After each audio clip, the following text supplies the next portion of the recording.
Part of our mission statement is that we reach out as Christ's hands to the world.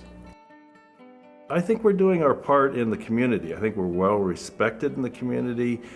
People know St. Matthew's. They know it is a parish that's dedicated to outreach. There's an amazing amount of poverty and need right here in the St. Matthew's area. It's just phenomenal.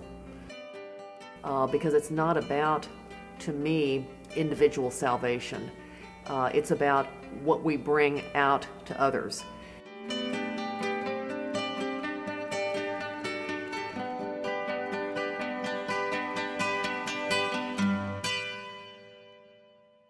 Building the Spirit was a long time coming. A lot of prayer, a lot of thought, a lot of work, endless meetings.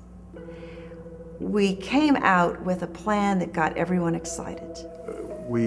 On good faith, we got into the building program, and then Katrina hit and escalated costs just out the roof.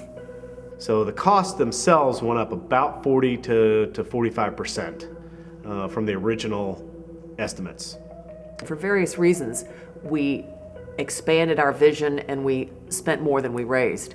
And we need to fix that, and the best way to do that is fix it now before it continues to eat us up internally.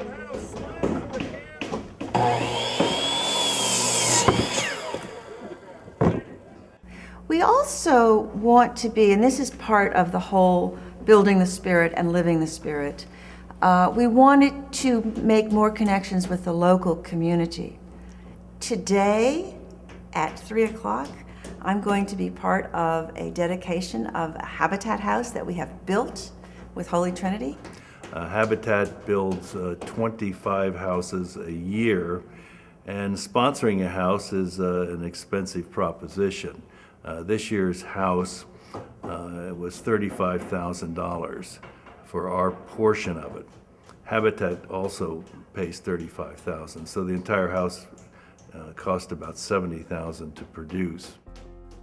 It transforms neighborhoods. And just owning my own home and being able to leave something for my kids and to be a brand new house. And it's close to my church, close to my mom, a little closer to work, and it's just great.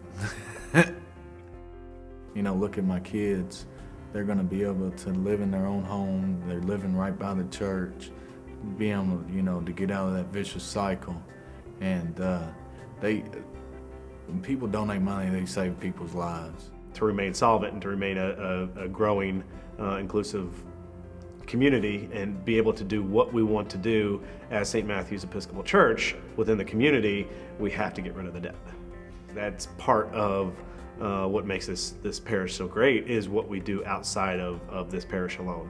Habitat, the food pantry that's beginning to open up, where that there will be no stipulations on who receives food.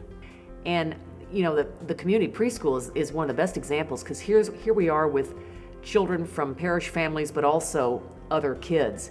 And they're coming in and they can use our space to plant a garden, and they can use our space to learn and sing music and dance and all those wonderful kind of things. Those are the things that we're talking about. And if we're writing checks to pay off a debt, we're not gonna be able to expand that. In fact, we may have to shrink it back. It's not nearly so exciting. It's much more exciting to build something. It's very boring to retire the debt, except when you think about all the things you could do if you didn't have it hanging over your head. More outreach, more education, more evangelism, all kinds of things. But I think this is a parish that believes outreach is important. I think it's a parish that believes children are where we begin in our faith journey. Service is a way we say thank you to God. I don't just necessarily think, I believe that it's important that we work outside this parish, because it's what the gospel's all about. True, we need to respond to our own congregation, and we do. We do a good job of that. But it's taking the next step And it's taking that step beyond just internally and looking out into the world where we are and not being insular. It is vitally important that we reach out. I think this parish is so much about love, and it's so much about good. The people of this parish do things that are just unbelievable, not only within our walls, but without. And it's done with such care and grace. And I don't want to see that end. So we dig a little deeper. We do with a little less at home, and we find the money to pledge.